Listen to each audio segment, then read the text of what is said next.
The stars above the outer Varith cluster had always been cold. Not just in temperature, but in feeling. They were old stars, tired stars, and for 40 years they had watched a war burn beneath them. A war that nobody was winning, and that everyone was slowly losing. Admiral Shenvar stood at the edge of the command deck on his flagship, the Kaeldar warship Thorn of the Deep, and stared at the latest battle report. His yellow eyes moved across the numbers slowly. He had read reports like this many times before, but this one was different.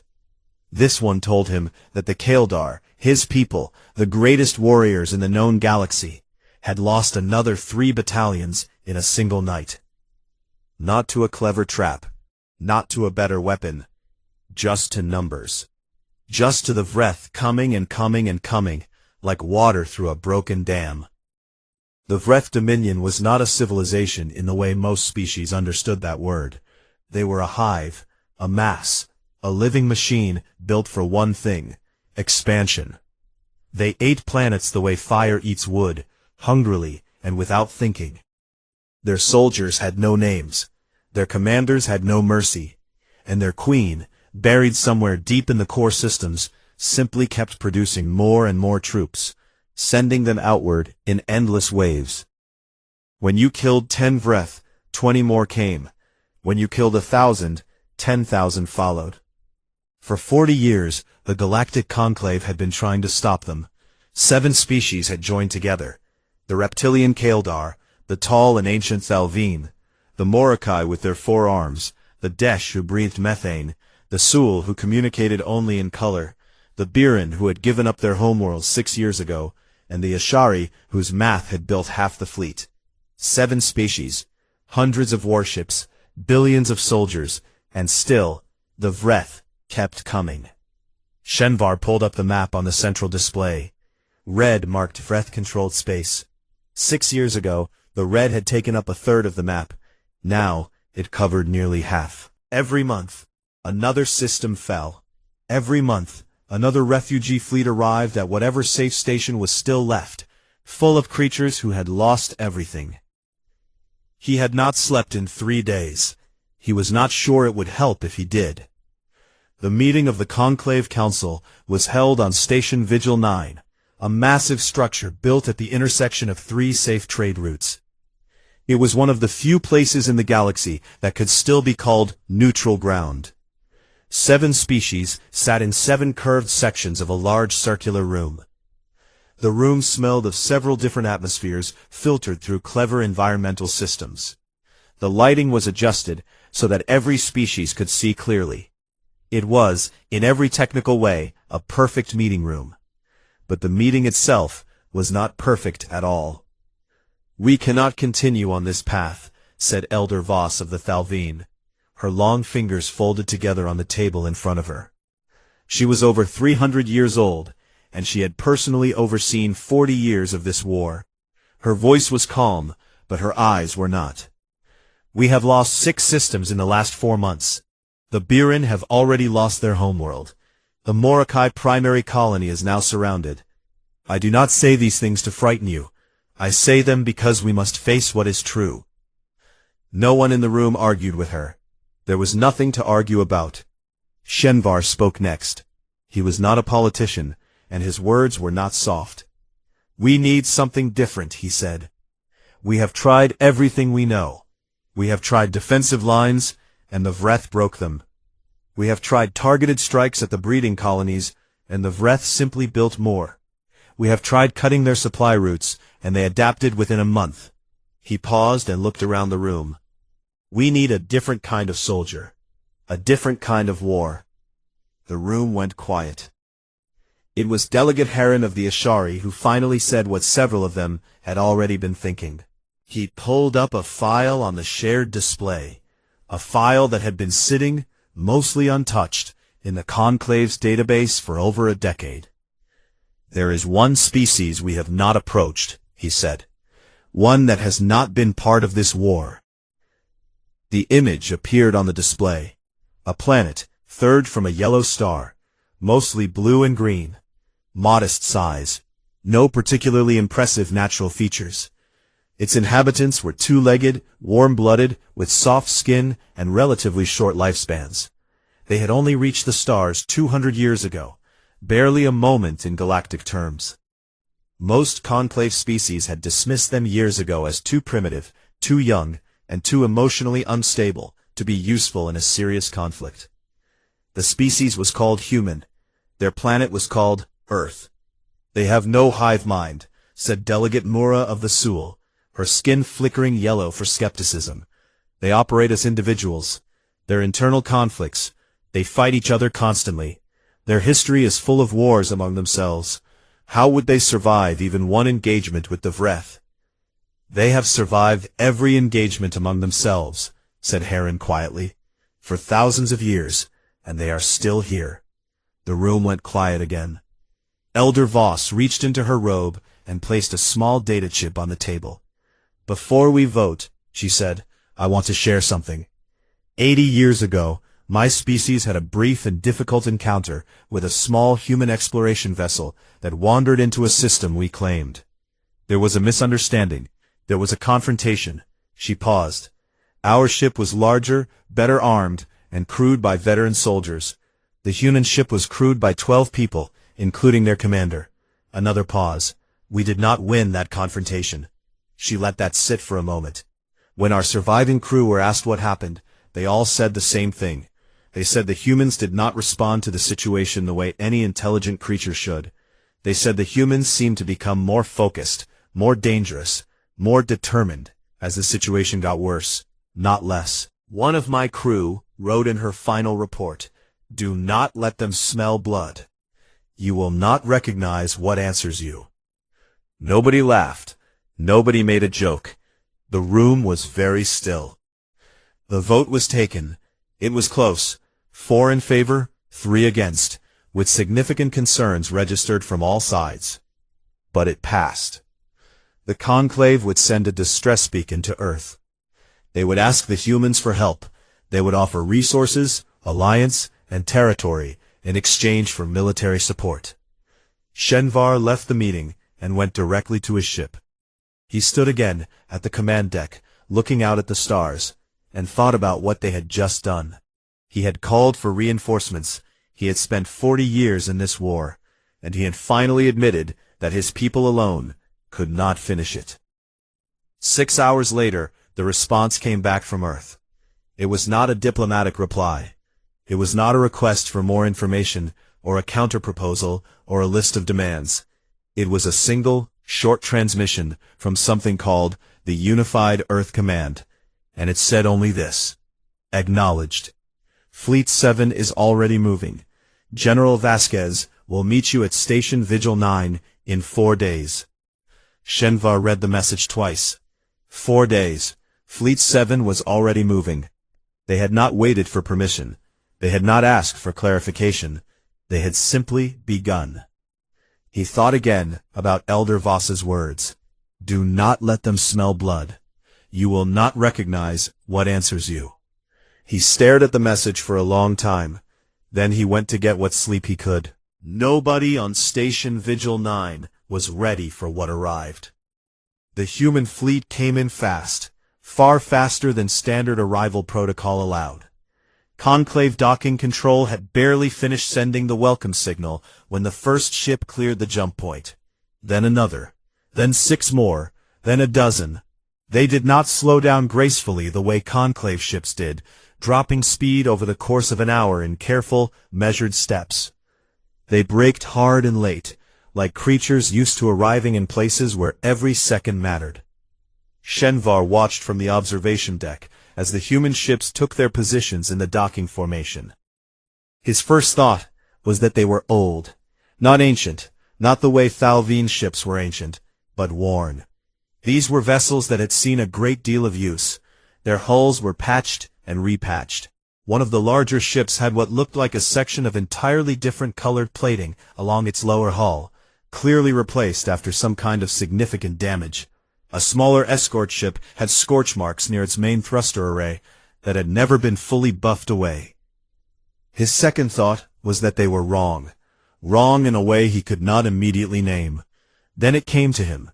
Every Conclave warship in the galaxy was designed with a mix of offensive and defensive features: heavy shields, good armor, solid weapons, adequate speed.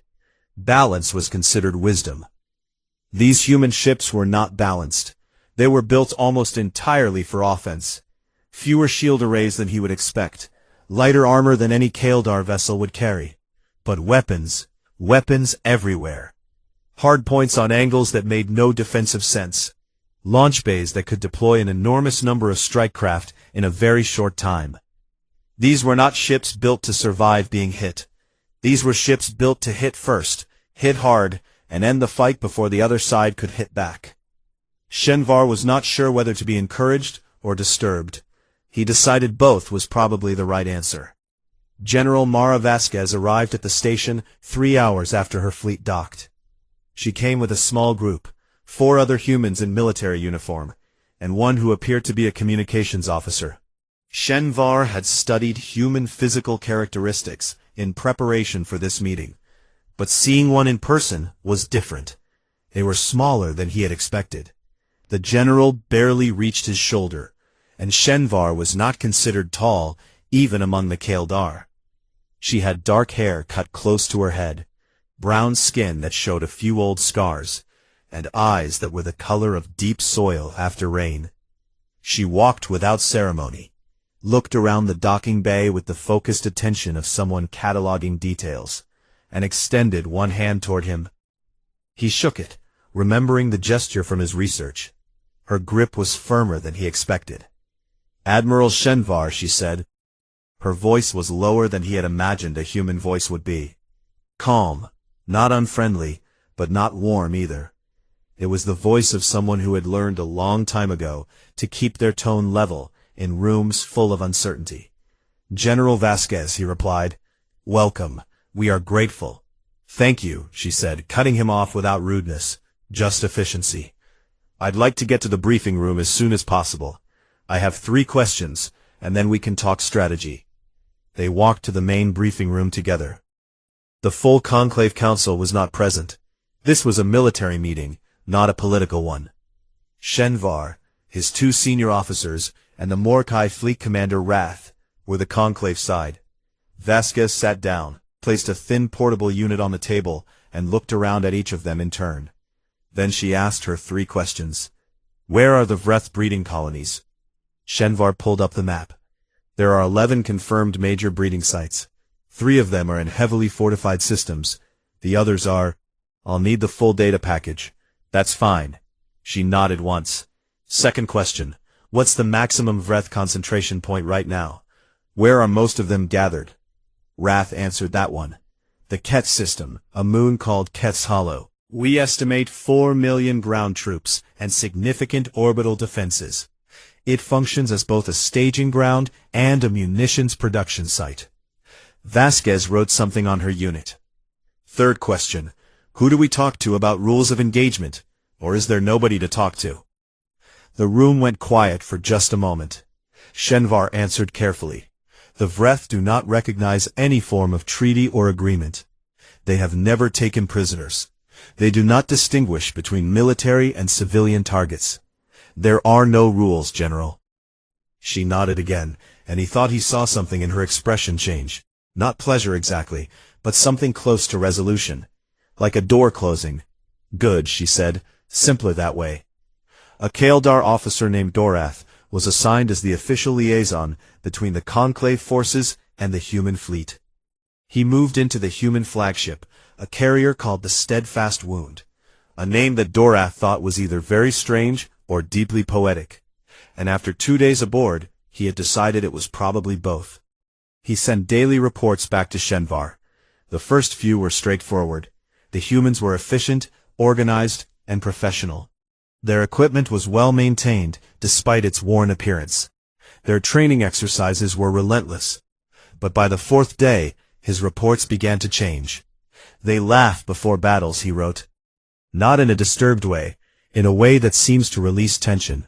Their humor is often dark, jokes about death, about injury, about things going wrong. I have been told this is normal for them, and that it actually indicates good morale. I am not sure I understand this, but I am recording it. They name their weapons, read another report. Individual weapons. One soldier showed me her rifle, and told me its name. She said it was important. I asked why, and she seemed to have difficulty explaining. She said, because then it knows what it's for. I have been thinking about this for 2 days, and I am still not certain what to make of it. They keep photographs, he wrote later. Inside their armor, near their hearts. I asked one of them about it, a young man named Torres. He showed me the photo. It was his family. His parents, a sibling, 2 small children. He said, that's why I'm here. I did not know what to say to that. Among the Kaldar, we go to war because we are soldiers, and that is our function. We fight for the conclave, for civilization, for survival. We do not, I am having difficulty finding the right word, we do not fight for people in the specific sense that these humans seem to. It is different. I am not yet sure if it is stronger or simply different. His final report before the first operation was the shortest, and the one Shenvar read 3 times. I have been trying to find the right word for what I observe in them when they prepare for combat. I thought first it was bravery, but bravery is something you perform in spite of fear.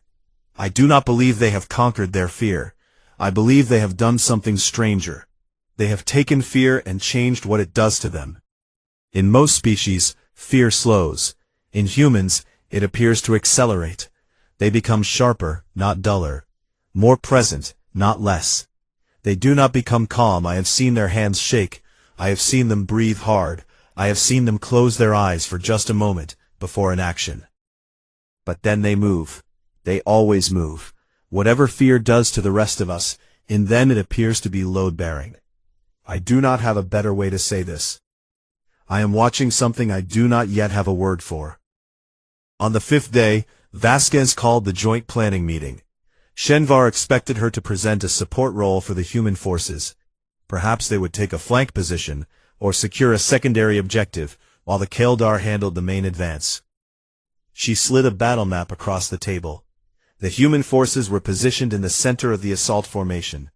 Not the flank, the center. General, he said carefully, the center approach at Keth's Hollow means going directly through the primary orbital defense grid. The Vreth will focus everything there. Yes, she said. The casualties would be manageable. If we move fast enough, she said. And we will move fast enough. She looked at him with those sorrel dark eyes. Admiral, I did not come here to stand at the edge and watch. Tell me if you disagree with the plan, and we'll talk it through. But do not tell me it's dangerous. I know it's dangerous. That's not a reason. Shenvar looked at her for a long moment. Then, he looked back at the map. The moon of Keth's Hollow looked peaceful from a distance. Pale gray, wrapped in thin brown clouds, orbiting a gas giant, so large it filled a quarter of the sky. It did not look like a place where 4 million soldiers waited in underground tunnels and surface bunkers, ready to kill anything that moved. It did not look like the hardest target in the known galaxy. It did not look like many things, but it was. Shenvar stood on the bridge of the Thorn of the Deep and watched the assault begin. The human ships went first. That had been agreed upon, not because anyone had asked the humans to go first, but because Vasquez had simply drawn the attack vector on the map and put her fleet at the point of it, and nobody had successfully argued her out of it. The Vreth orbital defense grid opened up the moment the human ships were in range. It was a significant grid, hundreds of automated cannons, missile banks and point defense systems layered over the moon like a shell. Every conclave military analyst had studied it. The accepted wisdom was that no fleet could punch through it without sacrificing at least 60% of their ships. At 60% losses, the remaining force would not be strong enough to support a ground operation. That was why Keth's Hollow had been considered impossible to take. The humans did not seem to have received that analysis. They went in without slowing down. Their ships absorbed fire. Shenvar watched one of the carrier's escort vessels take 3 direct hits in quick succession. Its shields failing on the second, its outer plating cracking on the third. It kept moving. It kept firing. Its own weapons poured fire back into the grid with extraordinary speed and precision, targeting the anti-air platforms in a sequence Shenvar recognized as a specific human tactic. They were not firing randomly, they were cutting lanes, narrow paths through the defense grid through which their dropships could descend. A burning human transport ship took a catastrophic hit to its port engines and began to fall out of formation. Shenvar's chest tightened. There were soldiers on that ship, hundreds of them, and the ship was going to. But it did not go down. Its remaining engines fired harder. It fell slightly behind the line, but continued moving forward, angling its burning side toward the incoming fire, using its own wreckage as a shield for the two dropships flying directly behind it. He watched it keep going until it was below the primary defense layer, and then begin its descent, trailing smoke and fire, its pilot somehow still in control. Dorath, standing beside him, said nothing. His face said everything. The lanes opened. The dropships fell through. Ground combat on Keth's Hollow was supposed to be the second impossible thing about taking it. The Vreth had tunneled extensively beneath the surface, a network of passages that allowed them to move troops quickly from any point to any other, appearing and disappearing in ways that made traditional frontline combat meaningless. You could push them back in one area, and they would surface behind you. You could hold a position, and they would tunnel under it. The Kaeldar had tried this kind of fighting before. It was exhausting and slow and costly. The humans did not fight like the Kaeldar. They did not try to hold lines. Dorath followed the ground combat on the tactical display, watching the human companies move in ways that had no pattern he could predict. They spread out, then compressed, then split, then rejoined. They moved fast, often faster than the Vreth tunnels could redirect troops. When the Vreth surfaced in their rear, the humans turned and engaged without retreating. When they were surrounded, they did not stop. That was the thing that stayed with Dorath longest afterward. The surrounded companies. At approximately the 4th hour of the ground assault, a Vreth shock swarm of 10,000 units came up from 6 separate tunnel exits and surrounded a human company of 300 Marines. Dorath watched it happen on the display. He watched the circle close. 300 humans, 10,000 Vreth. He had seen the Kaeldar, his own people, the greatest warriors in the Conclave, broken by worse odds than this. He had seen what happened to surrounded soldiers. He began composing a casualty estimate in his head. Not dead. There was still signal. Just quiet. For 11 seconds, then Sergeant Okafor's voice came through, steady and almost amused. All right. They've got us surrounded. Poor bastards. And the 300 Marines attacked outward. Not retreating toward a gap. Not holding a perimeter. Outward, in all directions at once, splitting into small groups that each hit a different part of the encircling Vreth mass simultaneously, moving through the enemy formation rather than defending against it. They used the Vreth's own tunnels. They used the terrain. They used angles and timing and a ferocity that the Vreth, for all their numbers and their biological fearlessness, had simply never encountered before. Because the Vreth had never fought something that responded to being surrounded by deciding to be the thing doing the surrounding. It took 40 minutes. When it was over, the 300 were down to 219, but there were no Vreth left from that shock swarm. Not one. The battle for the surface installations lasted another 15 hours. The battle for the underground complex lasted 12 after that. Human forces never stopped moving.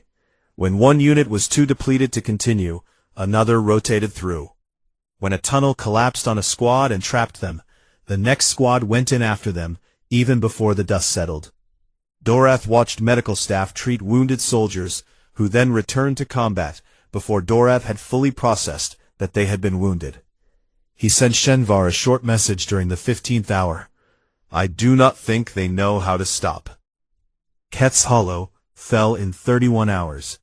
Every Conclave projection, using every model they had estimated a minimum of 4 months, and those projections had assumed it was achievable at all. which most of them had not. Doraf found Vasquez at the edge of a large crater near what had been the main Vreth surface command post. She was standing still, which was unusual enough that he noted it.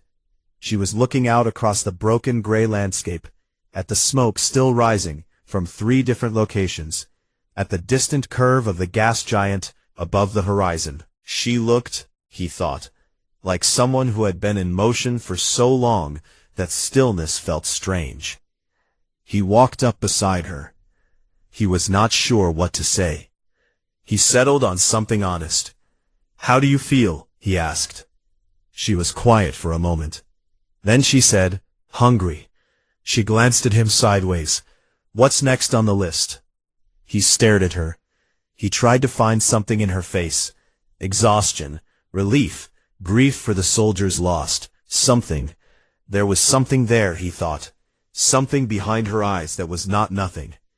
But it was not what he expected, and it did not look anything like what he would have felt after 31 hours of that. He went back to his quarters on the steadfast wound, and wrote the longest report he had filed since arriving. He described the orbital approach, the burning transport that had not stopped, the surrounded company that had attacked outward, the medical staff returning soldiers to combat, all of it. Then he sat for a while before writing the final paragraph. "I came here believing that the humans might be useful," he wrote. "Useful the way a tool is useful, functional, reliable, good for a specific task. I was wrong about what kind of thing they are. A tool does not choose. A tool does not adapt. A tool does not turn to the thing that is trying to break it and decide to break back instead. I have spent 31 hours watching them fight, and I have come to believe that everything the Conclave thought it knew about the limits of what a soldier can be was based on never having seen one of these." He sent the report. Then he heard someone laughing in the corridor outside. Deep, tired laughter, the kind that comes after something hard is finally over. Human laughter. He sat with that sound for a long time. News of Keth's Hollow reached the rest of the galaxy in stages, and each stage produced a different reaction. The Conclave fleet commanders heard it first, in hard numbers. 31 hours, 1 fortified moon, 4 million Vreth troops neutralized, and the human casualties were significant, but the operation was considered, by any military metric, a complete success. The commanders were quiet for a long time when they received that report. Some of them pulled up their old projections and looked at the 4-month estimate again. A Morkai admiral named Serac crumpled her copy into a ball, which was the Morkai equivalent of a very long and profane statement of disbelief. The Conclave civilian councils heard it second. Their reaction was more complicated. Relief came first, because relief always comes first when something that was supposed to be impossible turns out to be possible. But relief was quickly followed by a different feeling, a colder feeling, the kind that comes when you realize you have invited something very powerful into your home, and you do not fully understand what it wants. The rest of the galaxy heard it third, in fragments and rumors, and what reached them was already becoming a story. Not just a military report, a story. The burning ship that would not fall, the 300 who attacked 10,000, the moon that was supposed to take 4 months and fell in a day and a half. Stories travel fast when they contain something people find both amazing and frightening. In the Conclave archives, an old historian named Fail of the Thalvine, 340 years old, which even for his long-lived species was quite old, pulled up a collection of records that had not been accessed in over a decade. He had compiled these records himself, many years ago, out of a private curiosity that nobody had shared at the time. They were accounts of human contact from across the galaxy. 43 separate species had some record of encountering humans. Most of the encounters were brief. Many of them had involved some degree of conflict. The pattern was always the same. Humans were encountered. Humans were assessed. Humans were considered manageable. Then, the assessment changed. Fail read through account after account. A Drawl survey team that had tried to claim a system where a small human colony had already established itself.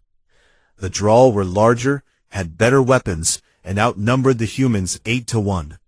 They left the system after 3 days, and the colony was still there. A Vethian traders guild that had attempted to manipulate the price of a human-produced resource by using their ships to blockade a transit point. The guild had extensive experience with this kind of economic pressure. The humans had responded by finding a different route, producing more of the resource, and then, Fail smiled slightly reading this part, by systematically buying controlling shares in 4 of the guild's primary partner companies over the next decade, until the guild agreed to new terms. A group of pirates of mixed species who had decided that a human passenger liner was an easy target. They were never heard from again. He compiled his findings into a report titled, On the Domesticated Predator, Humanity and the Illusion of Civilization. He sent it to the council with a note that said, I am not suggesting we made a mistake. I am suggesting we understand what we invited. In Vreth's space, something unprecedented was happening. The Vreth had no individual commanders in the way other species understood command. The hive mind simply distributed tactical instructions and units executed them. But the hive mind was an intelligence, a vast, ancient, distributed intelligence, and it processed information. It learned, it adapted. That was part of what made it so dangerous. It had been adapting and learning for longer than most conclave species had been flying between stars. After Keth's Hollow, the hive mind did something it had never in its recorded history been observed to do. It hesitated. Its tactical systems registered the new combatant class that had appeared in the war, the ones the hive mind's language centers had no existing word for, because its language had no category for something like this. It spent processing cycles generating a new classification. The translation, when conclave intelligence eventually decoded it from intercepted signals, came out roughly as creatures that do not acknowledge the signal to stop. Every species the Vreth had ever fought had a limit, a point of sufficient loss or sufficient threat at which they stopped pressing forward. The limit was different for each species. Some reached it sooner, some later, but it always existed. It was a law of things, like gravity. The hive mind had learned to find those limits and push past them. Find the breaking point, apply the right pressure, and the enemy stopped. The humans appeared to have a different relationship with that law. On the flagship's steadfast wound, Dorith spent several evenings walking the corridors and observing.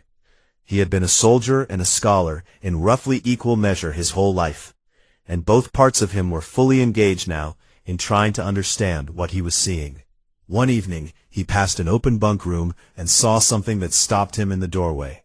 A young soldier, barely 22 years old by human counting, he knew from the roster, was sitting at a small desk with a piece of actual paper in front of her. She was writing by hand. Her face was wet. She was crying, with the specific quiet of someone who had learned how to cry without making noise, because there were other people sleeping nearby. He recognized the behavior. She was writing letters to the families of the people she had lost. He had read enough about human customs to know this was something they did. He started to move on, to give her privacy. Then she finished. She folded the letters carefully. She wiped her face with the back of her hand. She stood up, took 3 slow breaths, put on her armor, and walked out of the room toward the briefing bay where the next mission was being planned. Dorith stood in the empty doorway for a long time afterward. He had seen grief stop soldiers before. He had seen it take people out of the fight for hours, for days, sometimes permanently. Grief was a wound, and wounds needed time. That was true for every species he had encountered. It was one of the constants of intelligent life. But this soldier had grieved, and then stood up. Not because the grief was over. He did not think it was over. He thought she carried it with her. He thought it was inside the armor, along with the photograph. He went to his quarters, and wrote in his report, "Among the Kaeldar, grief stops us. It is a heavy thing, and it sits on us until it lightens on its own. In humans, something else happens. They carry the grief with them into the next thing. It does not appear to make them weaker. I am beginning to think it makes them something else entirely. something I do not have a word for yet. Meanwhile, back on Station Vigil 9, the Conclave Council held a session that was not on any official schedule. There was only one question on the agenda. Should the Council ask the humans to halt their offensive once the Vreth were driven back to their core systems? The reasoning behind the question was not complicated. The war was turning. Since Ket's Hollow, 3 more strategic Vreth positions had fallen. The human fleet was moving consistently forward, and the Conclave forces fighting alongside them were performing better than they had in years. Partly because of tactical coordination, and partly because watching the humans fight appeared to do something to the other species' sense of what was possible. Something that might be described as a reminder. But the question was, once the Vreth were pushed back far enough to no longer be an existential threat, would the humans stop? Would they want to keep going? Did anyone have the ability to make them stop, if they chose not to? The vote was called. 4 in favor of requesting a halt, 3 against. But one of the 4 then abstained, citing insufficient information, and the vote tied. The deciding vote belonged to Shenvar. Before he cast it, he requested a private meeting with Vasquez. They met in a small room off the main corridor of the station. She stood. He sat. Neither of them said anything for a moment. "You want to know if we'll stop when the threat is gone?" "Yes," he said. She was quiet for a long time. Long enough that he thought she might not answer. Then she said, "We'll stop when you ask us to. We're not them." A pause. "But you should know something, Admiral. Your people called us and we came. That means something to us. We protect what's ours now. Your people are ours now. That doesn't have an off switch." He looked at her for a long time. He thought about the burning ship that would not fall. He thought about the soldier with the letters and the armor. He went back to the council and cast his vote. Vreth Prime was the oldest place in the Dominion. Most species did not know this because the Vreth did not have history the way other species did. No written records, no monuments, no stories passed down through generations. But the planet itself held its age, in its rocks and in the deep tunnels that ran beneath its surface, like the roots of something impossibly old. The Queen had lived there for longer than any conclave species had been flying ships. She had watched empires form and collapse at the edges of her territory. She had absorbed 12 other species into her dominion, and she had outlasted every threat that had come against her. She had never, in all of that time, been afraid. The assault fleet entered the Vreth Prime system in 2 waves. The conclave forces, Kaeldar, Morokai, Thalvine, and the others, formed the outer ring, taking on the Vreth defensive positions that surrounded the planet in layer after layer. The human fleet took the inside line, driving directly toward the planet itself, absorbing everything the Dominion had left, and continuing forward. The losses were the highest of the war. Shenvar stood on his bridge and watched ships die, conclave ships and human ships both, bright flashes in the dark that had been crewed by people he had known. He did not look away. He had learned, watching the humans these past months, that looking away was not respect. Respect was witnessing. The human dropships hit the atmosphere of Vreth Prime in the early hours of what the planet's slow rotation made into something like a morning. The ground battle was the worst thing Doroth had ever seen, and he had spent 3 years at the front before all of this. The Vreth on their home planet fought with a desperation that none of their other troops had ever shown, not because they were capable of fear, but because the Queen was feeding them something through the hive mind, some signal, some instruction that translated in their bodies into absolute resistance. They did not retreat. They did not surrender. They had to be removed from every position individually, meter by meter. Human casualties climbed steadily. Dorath watched the numbers update in real time on the tactical display, and felt something cold settle in his chest. There were soldiers on that planet he had eaten meals with, traded bad jokes with, watched write letters by lamplight. He watched the numbers, and told himself they knew what they were doing. He told himself Vasquez knew what she was doing. He was right about both things, and it helped less than he hoped. The final push toward the Queen's chamber took 11 hours. When the human advance units broke through the last tunnel barrier and entered the central structure, a vast underground space that had been carved over centuries, its walls covered in patterns that the Queen had grown there the way trees grow rings, the transmission came.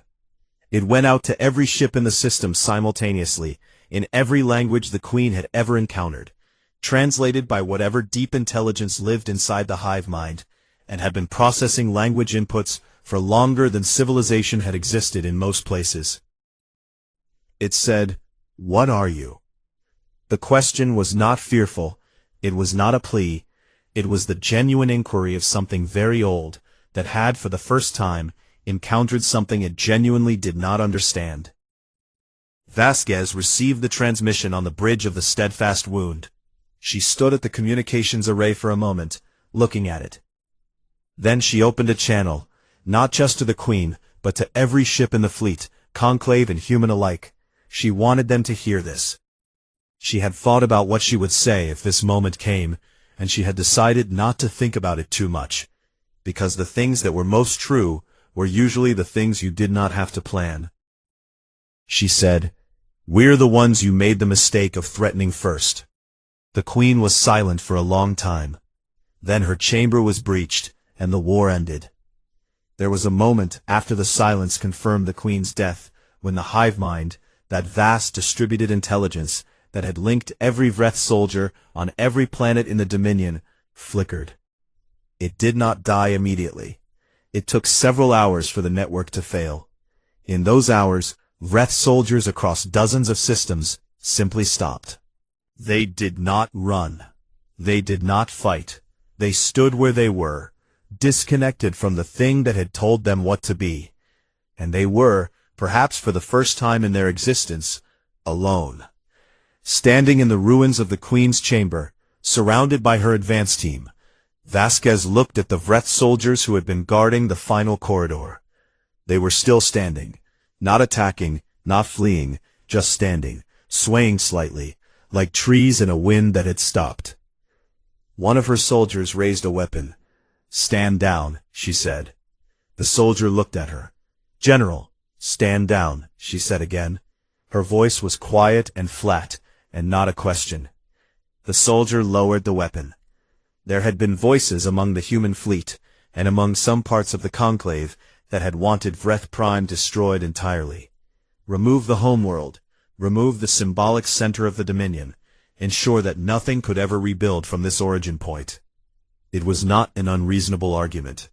But Vasquez had thought about it, and arrived somewhere different. "We end wars," she said, to her team, to the record, to whoever was listening. "We don't become what we fought." Those words traveled far.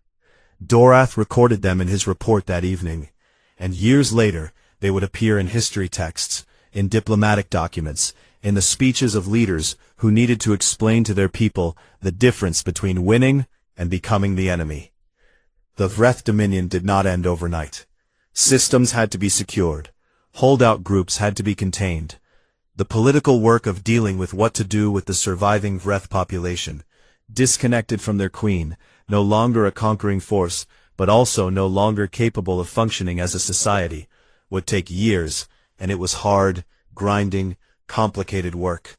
There were arguments and failures, and things that went wrong in the rebuilding. But the war itself was over. 1 year later, Dorath published his definitive academic work on humanity. It was the most read document in the conclave that year, and for several years after. It was not long. He had resisted the temptation to make it longer than it needed to be. The conclusion read, "We searched for monsters in the dark, and found only enemies. We called for help, and found something far older, far stranger, and far more dangerous than anything the Vreth ever were. A predator that had learned mercy. Not because it was weak, because it was strong enough to choose.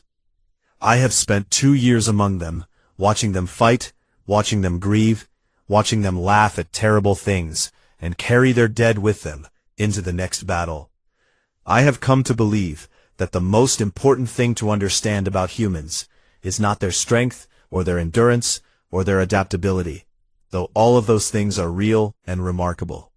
The most important thing is that they made a choice, somewhere in their long and violent history, to use all of those things in the service of something other than conquest. They are the most dangerous species I have ever encountered, and the only reason the rest of us are safe is that they decided we were worth protecting. I do not think we should ever let ourselves forget how thin that line is, nor should we forget, even for a moment, how lucky we are to be standing on the right side of it. Vasquez retired to Earth 8 months after the war ended. She planted things in a garden. She learned to sleep again, which took longer than she expected. She did not talk much about the war, except occasionally with the people who had been in it, and even then, not much. 2 years after the armistice, a young Kaldar diplomat came to visit her. She was Dorath's daughter. She had her father's eyes, calm and careful, always looking for the detail that other people missed. She had traveled a long way to deliver a formal document from the Conclave Council. Vasquez read it sitting in the garden. She took her time. The document was an official invitation for humanity to join the Galactic Conclave as a full member, not an allied species, not a contracted military partner. Voting rights, representation, full participation in the civilization they had helped to save. She folded the document carefully and looked at Dorath's daughter for a long moment. Then she smiled. A real smile, not the battlefield smile that people who had served under her knew to treat as a warning, but a genuine one, the kind that reached her eyes. "We thought you'd never ask," she said.